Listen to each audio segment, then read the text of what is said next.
Good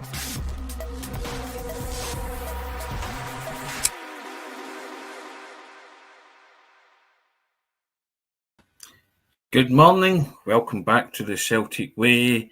It's Wednesday the 11th of June. I'm Tony Haggerty, at Haggerty10 on the X and Twitter handle, and I'm joined by young Josh McCafferty at Josh McCafferty7 on the X and Twitter handle. Good morning, Josh. How are you, sir? Very good, Tony. Thanks very much. Suffering from a bit of the old hay fever, as is accustomed at this time of year. But other than that, decent. What about yourself? I'm all right. Thank you very much.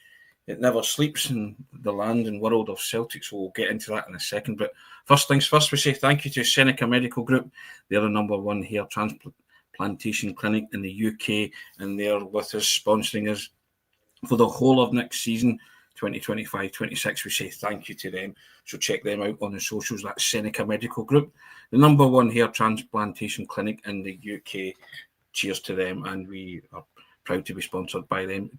Josh, lots of things bubbling away, some things happening, some other things maybe happening.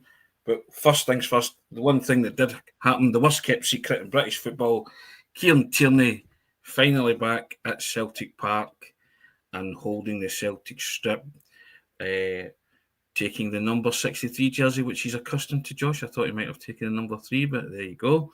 He's back in the 60s, and he seems utterly delighted to be back at Celtic Park and linking up again with Brendan Rodgers.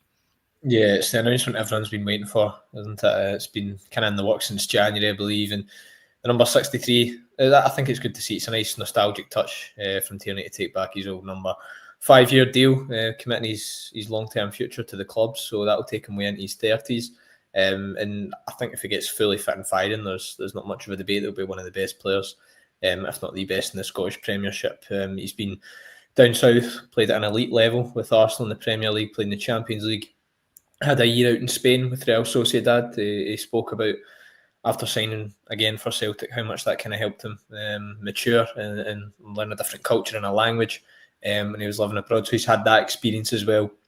Won an FA Cup, 2 Community Shields down south. He's won all the trophies that Arsenal have won under, Mikel Arteta. So, yeah, very good bit of business from Celtic, especially on a free transfer, and he looks delighted as well. You can tell he's buzzing about it. So, yeah, a good announcement all round. That for me, Josh, is what you just said there. To sell a player for 25 million and 6 years later get him back on a free transfer, to me, it could prove to be one of the best and most shrewdest pieces of business Celtic have ever did in the transfer market. Time will tell. Obviously, there's all sorts of question marks over fitness, and stuff like that, and his game time might need to be managed. But as you say, if they can get Celtic can get Kieran Tierney fit and firing on all cylinders, what a player they have at their disposal. Yeah, 100%. You see him in his first spell. He regularly performed for Celtic at a domestic and European level. Yeah. Scored in Europe, scored domestically, and he's proven down at Arsenal when he was fully fit and firing down there as well that he can be one of the best left backs, not just in Scotland but in Britain as well. He was firing in the Premier League. Arsenal fans adored him. That says a lot about the man and the person he is as well. The fight, the endeavour he gave down there. I remember hearing shouts for him to be captain of Arsenal from their supporters when he was playing well for them as well. So yes, like you say, sell him for a club record fee at the time, and then sign him back for free. It really has to be applauded. Some of the shrewd business Celtic are able to do, but at the same time, it's one of the ones where if he stays fit, it will only be a good bit of business. If Celtic need to make sure and manage his minutes. He's averaged, I think, 25 games a season since he left Celtic back in 2019. Celtic play about 50, 60 games a season. So you're going to have a reliable left back backup in there. Obviously, as we know, sure. Greg Taylor is on his way to PAOK in Greece. So it's one of those where you're going to have to move in the transfer market and manage Tierney's minutes. I think Brendan Rodgers, though, was quite smart with that last season in terms of managing a lot of the minutes of the players. He wasn't afraid to shake up and rotate his team, and it kind of it worked at a lot of junctures throughout the season, especially during that ultra marathon period, running from November all the way through to about March time. So he'll need to manage Tierney's minutes. I'm confident in the manager that he will be able to do that. And if Celtic get him fit and firing, like I say, he's one of the best players in the country. Now, Kieran Tierney will cope with the ultra marathon, which is now entered into the Scottish football lexicon, courtesy of Brendan Rodgers. bit like Ian Dowie's bounce back ability. We now have an ultra marathon, don't we? So, but yeah, Celtic coped with it reasonably well last season. But yeah, I mean, it is interesting. I mean, the player is buzzing to be back, and I think every Celtic supporter can't wait to see him. He was in the Scotland squad, but he came out injured again for that second game. Josh, was that a concern or a worry for you? I don't think so, because Steve Clarke said later that if the Liechtenstein game was a day or two later, Tierney would have played. So I think it's just a minor injury for him. I think he'll be fine. One thing that's going to be critical is getting a good pre-season behind his back. Celtic have got a lot of games in there. One recently announced yesterday, we'll get on to in a bit, but they've got a lot of matches, and that's a good opportunity for Tierney to come in, build up his minutes ahead of the start of the season, ahead of the flag day, and then the crucial Champions League playoff that we know Celtic are going to have. So it's crucial, and it's probably good in a sense that the deal has been done now, and it's not a kind of deal that we wait for until the last day of the transfer deadline, and he's coming in when the games are coming thick and fast at the beginning of the season. He's coming in June. The transfer's already been announced, and he's got that opportunity to get over a month of solid hard work and training on the pitch behind his back, which will be good as well. I would imagine the player would have advocated for that as well. As soon as his Arsenal contract was finished, just announce it and get me in straight away and doing some work, because he'll probably want to build on his fitness as well. So like you, I wasn't too perturbed when I heard Steve Clarke talking about Kieran Tierney, and can't wait to see him back in a defence which will comprise of Kieran Tierney, Alistair Johnston, Cameron Carter-Vickers, and maybe another. In terms of a centre back, we'll see if Celtic are linked with any centre backs coming up. But what they have been linked with, Josh, is three wingers. Not just one, not just two, but three wingers. Some of them are familiar names. I'll just run through them. Here we go. Mikel Ange Balikwisha, 24-year-old Royal Antwerp winger. He was linked last summer, but he got injured. But one silver lining on that is, I think, talks have reopened again, according to Belgian reporter Sacha Tavolieri, who was a guy that initially said that Celtic were linked with Balikwisha. And in the last 10 games, he contributed 4 goals and 3 assists. So I think it's one that Celtic have been keeping close tabs on, Josh, and are clearly possibly interested again now that he's back fit and ready to go and contributing in a meaningful manner. So Celtic maybe thought, okay, let's see what happened with that one. Yeah, and he's entering the final year of his contract at Royal Antwerp as well. So that could be a good factor that could play into Celtic's hands as well. He's 24, so he's not. He's still a young player, but he's developed a lot. He's played about 5 or 6 seasons consistently in the Belgian top flight, which is a really good level, perhaps maybe even some people would argue a higher level than Scottish football. And he's scoring and he's providing assists and contributing consistently for Royal Antwerp there. And Royal Antwerp, although they're one of the bigger teams in the league, they finished 5th last season. They finished 6th the season before that. So it's not as if they're up there consistently challenging for the title on a regular basis, and he's still standing out for them. So that's a good sign. Watching some clips of him this morning before we come on, he looks like a player who has a goal-scoring instinct, who has that mix in his game where he can get to the byline and cut inside as well. He's a right-footed left winger. That's been the consistent thing with a lot of the wingers, the 3 wingers Celtic have been linked with over the past 24 hours. They're all left wingers and they're all right-footed. So it's quite clear the profile that the club are looking at and what Brendan Rodgers is looking at. But Balikwisha is a link that excites me. If you were to ask me what player would I like to sign the most out of the 3, Balikwisha would be the one for me. He's also played for Belgium at under 21 level. He's played in Europe for Royal Antwerp in the Champions League too, I believe. So yeah, I think it's an exciting link, and it's because it's cropping back up now. It doesn't surprise me. One thing I will say as well, it's really positive and it's refreshing and good that we're seeing a lot of these transfer links at the minute, because we're only 10, 11 days into June. Celtic have got Kieran Tierney in the door. They're very close to signing Callum Osmond from Fulham, and they're linked with 3 wingers. So there's clearly a lot of activity going on at the club. I've said before, I love links, prefer signings, but I think it's good that Celtic are in and around certain players. Balikwisha one's interesting to me, like you say as well. I think that's something that they're clearly not wanted to let go, a bit like David Turnbull when he got his back injury at the time, and then he went back in after he was rehabilitated. So I think that's clearly somebody who'd have said, right, let's see what happens once he comes back from injury. And the other links are, and I get this guy's name right, Sondre Oriasita, Norwegian Sarpsborg winger, 21-year-old. Sky claimed last January that Celtic bid 4.6 million for him, and the club are holding out for 7 million. Josh, that's a familiar name to Celtic fans because he was linked heavily, wasn't he, back in January? Yeah, he was. It's another one that's cropped up again over the past 24 hours.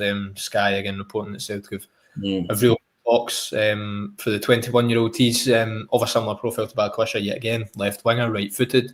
Is quite tall, looks pretty physical, can cut inside in that right foot well and put the ball in the back of the net. So that's an interesting one. The 7 million, I don't know if Celtic would go that high for a 21 winger who's relatively unproven in a decent league. No disrespect to their Norwegian elite Syrian, but he's I don't think he's played in Europe yet. So I don't know if Celtic will go that high for him when they could probably get Balakwisha for maybe a similar price if he's into the last year of his contract. But still an intriguing link. Nonetheless, I think you pronounced his name much better than what I could. But certainly still one to keep an eye on. A lot of the links to the wingers don't surprise me, given obviously perhaps a bit of uncertainty over the futures of Nicholas Kuhn and Daisen Maeda, given the seasons they have had. James Forrest is entering the final year of his contract. Yang Hyun-jun still unproven in a consistent level, although he showed flashes of what he can do. Jota, as we know, is going to miss the first half of the season. And I don't think there are futures at Celtic for the likes of Luis Palma and Marco Tilio, who are returning from loan. So again, it's actually no surprise to see the wingers linked, as refreshing as it is to hear about it. Google pronunciation is your friend. Oriasita, Googled that this morning and made sure I didn't make a rickets of it as we were talking about them. But yeah, again, like you, I don't think Celtic would go as high as £7 million for someone like Sondre Oriasita, especially coming from Norwegian football and not tried. And I genuinely think that the Balakwisha one has got legs, because the source that came from was said that Celtic are back in negotiation with, or have made contact with his representatives, and there could be more news to follow on that one. So that's one I think you keep your eye out, eyes and ears open for, because there could be developments on that sooner than we think. Now, the other winger, Josh, is Nielsen Angulo. He's an Anderlecht. He's an Ecuadorian winger. He's 21. He played 39 games last season, 2 goals, 3 assists. This was one that you wrote about and put up on the Celtic Way website, wasn't it? Yeah, so reports coming from South America that Celtic have made an offer, a formal offer for Nielsen Angulo, but it's been knocked back. It hasn't been ruled out that Celtic go back in again with another offer.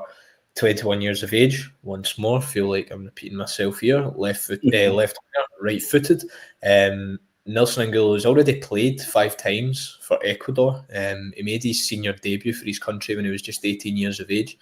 He played 89 minutes last Friday night. They drew 0-0 with Brazil, so a decent result for Ecuador.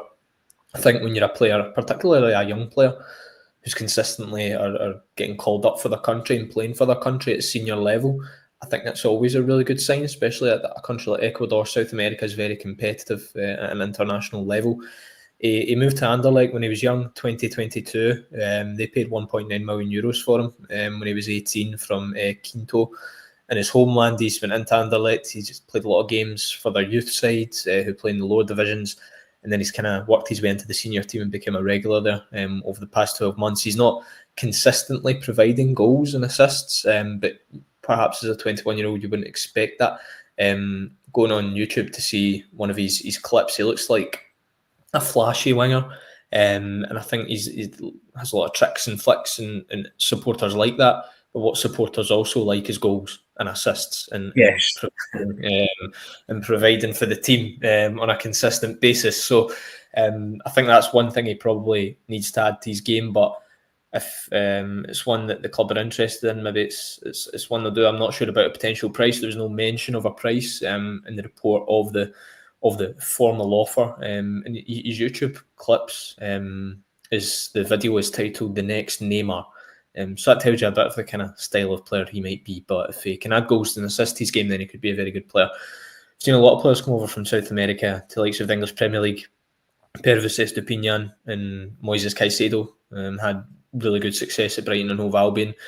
Caicedo was then sold for over £100 million to Chelsea. So there's a lot of uncovered gems. Celtic haven't had as much success in South America in the past. Alessandro Bernabé didn't do that well, although Celtic eventually made a profit on him. So it would be interesting if this one came to fruition. Yeah, that's my big question mark there about the goals and assists.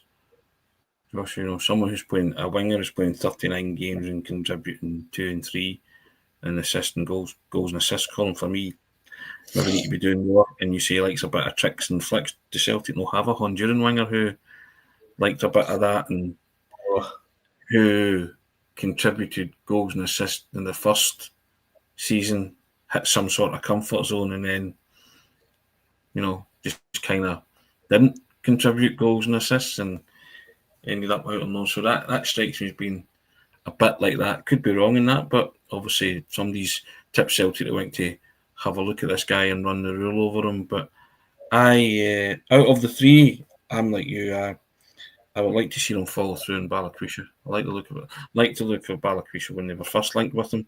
Unfortunately got the injury, and I think he could maybe do with playing for a club like Celtic, because Celtic could bring him on. I think Brendan Rodgers could get his claws into him and turn him into something of repute. But yeah, we shall see. But again, you say that the links are great. It's clearly they have a prototype that they're looking for in terms of the left winger.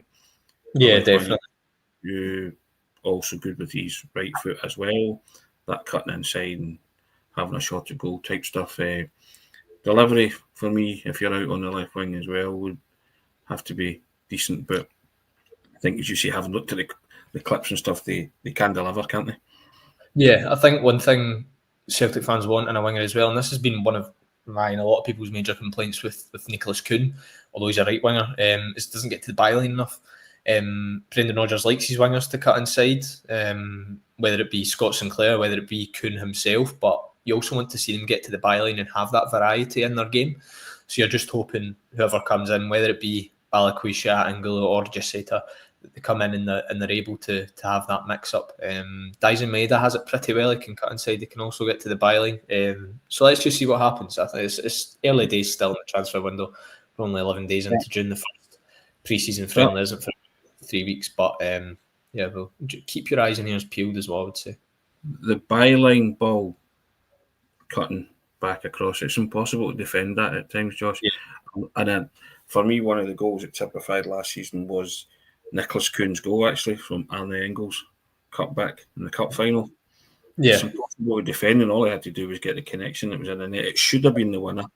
Celtic obviously cut up a late equaliser, but for me, that kind of movement, when you get to that dead ball area and cut the ball back like that, my father always swore he managed amateur teams, and he said you can't defend that when you execute it properly. And if Celtic can get a player in of that ilk in that position to execute that properly, they would score a lot of goals. I mean, Kyogo profited from that, didn't he? A lot.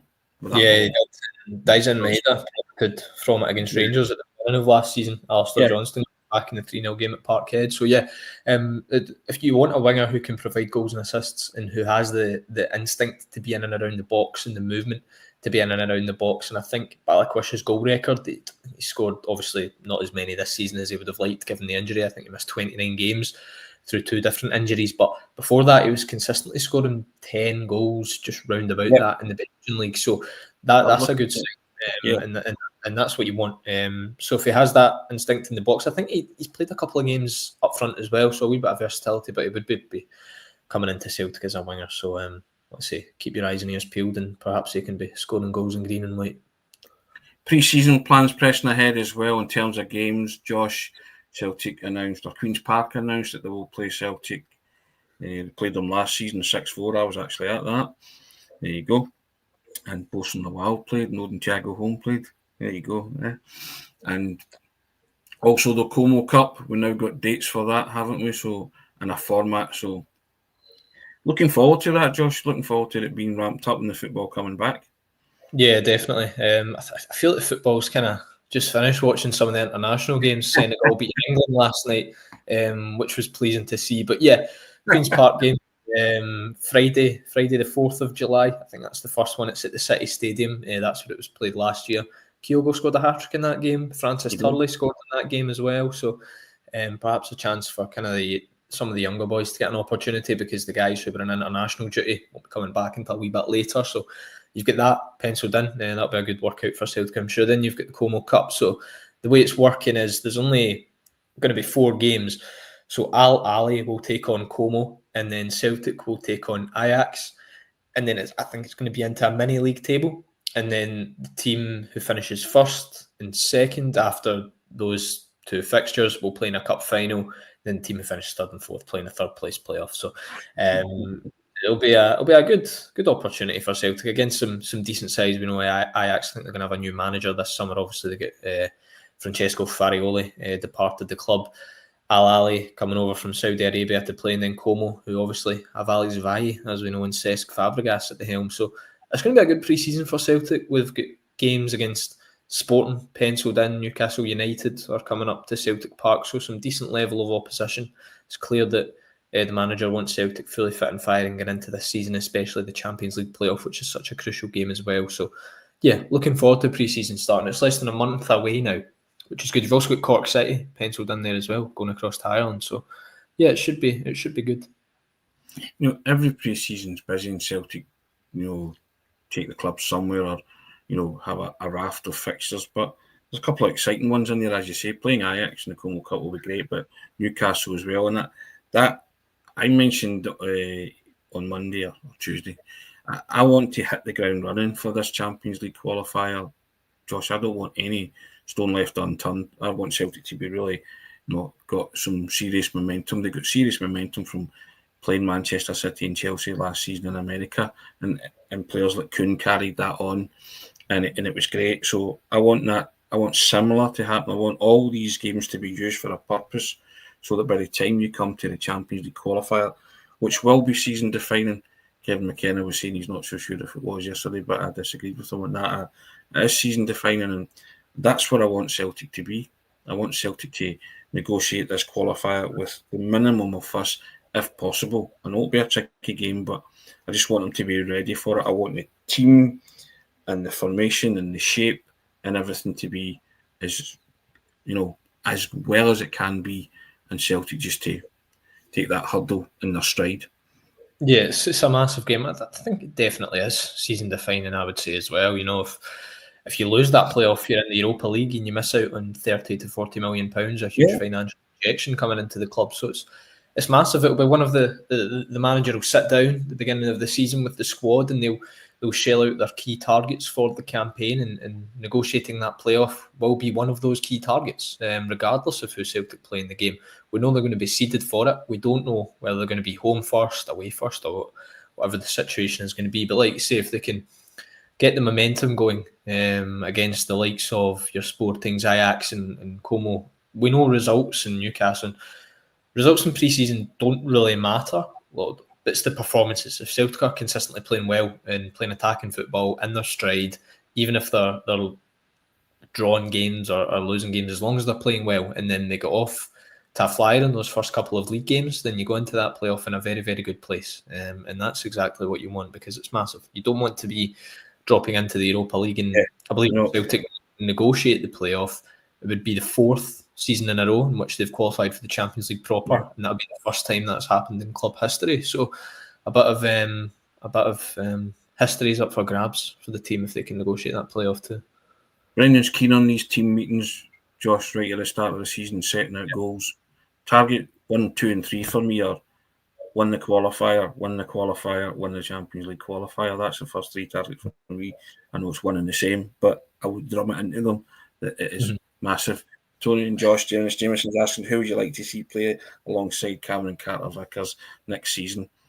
I'll give you my perspective on it, Josh. I still think that Celtic need a quality centre-half in there, because I think it'll be, they'll shed Gustav Lagerbielke, Mike Nawrowski. I think both of them will leave. It's a shame it's not Mike Nawrowski. I think a lot of Celtic supporters like what Mike Nabrowski brings. He's played well when he's been asked to come in. But I think the one thing that people, the biggest criticism, maybe his pace. Maybe he doesn't have pace enough to cope with slick teams at the highest level. Austin Trusty's just failed to convince the manager, hasn't he? He said twice he's lost his place in the first team to Liam Scales. And as much as everybody loves Liam Scales and what he brings, they just feel he's another one that has a glass ceiling, and has hit that ceiling. And, and I think Celtic need a better quality centre-back. It's my own opinion. I've actually said on Event Next, I think the spine of the team Celtic could do with improving. A centre-back, a big, powerful centre midfielder with Steele, and another centre forward. Ideally, that for me would represent a good transfer window. And obviously, they're looking at wingers. They need a winger as well. So 4 for me. But I think one of the priorities has to be another centre back. Who that is to play alongside Cameron Carter-Vickers to answer Dennis Jameson's questions, I'm not so sure. But I'm sure a lot of people are a wee bit more in the know than me. Or I'll tell you what, see if they say to me, Tony, go and find one, I'll be able to find one. Let's put it that way. Yeah. Your scouting instincts would kick in, I'm sure. But I completely agree with you in the sense that Celtic should be looking for a left-sided central defender, a quality left-sided central defender. Austin Trusty was brought in on deadline day for £6 million. He was brought in to replace Liam Scales, and he's lost his place in the team to Liam Scales. So he's failed to convince the manager. Trusty did well in some of the Champions League games when Celtic had their backs to the wall. The likes of Atalanta away did very well. But at the same time, when Celtic are playing games against Rangers, when you're trying to dominate the ball and play it from the back, and when he comes up against some of the rough and tumble Scottish Premiership centre forwards, he struggles a bit. It said a lot when Celtic played Dundee up at Dens Park, drew 3 each. And I'll not repeat the line that the manager said after Trusty lost his header at the back post, but that all you need to know about what the manager perhaps thinks of Austin Trusty. He's not been a regular in the team since that evening. So yes, a left-sided central defender would be good. Navrotski played 18 times across 2 years. That tells you all you need to know about him. Stephen Welsh probably doesn't have a future at the club. And then Gustav Lagerbielke either. But yeah, a quality centre back, a quality defensive midfielder. And yeah, I think midfield as well, Tony, is one where Celtic need to be looking at. Obviously, Engels, McCowan, McGregor, Bernardo, Hatate is a really good midfield, but we saw in a couple of times last season when there's 1 or 2 injuries, that midfield can look a bit lacklustre. There can be a bit of a lack of depth in there, so if you could get another body in, that would be ideal. And then we know the club need a centre forward. We know they will be in the market for a centre forward. The manager made his desire about that clear last January when he didn't get one, so I'm sure they'll be in the market for one of those as well. But yeah, to answer again Dennis's question, Celtic do need a central defender, and I think they will be in the market for one. Who it is, I don't know. Yeah, and the midfielder for me would have to be in the Victor Wanyama mould. I just think they need a bit of presence and a bit of steel at times. They've lacked that, a real physical presence. That's just my own personal preference. Dennis Jameson coming back in and saying he agrees that when Calvin Carter-Vickers is injured, it's not as strong as when he's not in the team. I totally. So we've witnessed that. But yeah, I leave that up to those who have this knowledge at their fingertips, or should, Josh, about centre backs. But as I said before, if they say to yourself or myself, go and source a centre back, a left-sided centre back, then I'd be able to do that. I'd give you a list. I'd produce a list, because I would scour all these places when you should be looking. Thomas Burns coming in and asking, not Lennon Miller, Tony. He's making the headlines. Listen, you know my thoughts. I say it repeatedly. You cannot get enough good footballers in your team. I wrote about Lennon Miller 2 years ago and said Celtic should be all over him. So everybody knows my thoughts on that. I would take Lennon Miller in a heartbeat. I think he's a wonderful footballer. And you can't, as I say, you can't get enough skillful footballers in your team. I think it'd be negligence if Celtic are not all over that in the summer. But I still think we need a midfield enforcer, somebody with a bit of presence and steel and Lennon Miller. But I'd just be greedy then. But Celtic should be all that. I can't say it any clearer. I've been saying it for 2 years. They should have been all over Lennon Miller. So I can even dig out an article that I wrote. I'm sure it's going on 2 years ago and saying, sign this guy, you know. And I think I said a couple of million, and I was getting abuse because he would have cost a couple of million back then. Even Motherwell fans were saying a couple of million, behave yourself, but he ain't going to cost a couple of million now. Yeah, certainly. Tony's got the receipts, but I would, if I was Celtic, I'd certainly be all over Lennon Miller as well. I've spoke to him on a few occasions at press awards and stuff, and he's a really humble kid. He speaks very well. He handles himself very well. He doesn't get too far ahead of himself, and he backs it up on the pitch. You know, he's a really talented footballer. Anyone who watched the Scotland game against Liechtenstein on Monday night will have been able to see what Lennon Miller's all about. Progressive passes, breaking the lines, pressing well to win the ball back for Shea Adams' second goal. Some nice turns, flicks. He looks a very good footballer, and he's still very, very young. So there will be a lot of interest in his services this summer. I think Celtic probably will be interested, but it's one where, are they going to get him if there's competition from the likes of the Bundesliga, the Serie A? It will ultimately be the player's decision where he wants to go. If that's Celtic, then happy days for the club. But if it's not, then you just have to move on. But yeah, he's such a talented player. It's one that they should be all over if they're not. Indeed. Well, that's just over the half an hour mark. I think we'll end it there, Josh. Enjoyed that chat. Always good. Informative for myself as well at times. Marvellous. Can't beat that.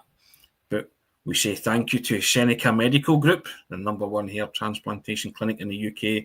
They'll be with us for the whole of next season, sponsoring all the morning briefings and the pre- and post-match broadcast. So thank you to Seneca. Check them out on your socials. Josh, excellent stuff as always. Guys, have a wonderful day. Keep your eyes open and ears open, and we'll be covering all the kind of transfer stuff as it happens on the Celtic Way. We'll be all over that on the various platforms, and you'll be able to read it on the website and on our socials as well. Take care. Have a good Wednesday. We'll be back again on Thursday to do it all again. See you soon.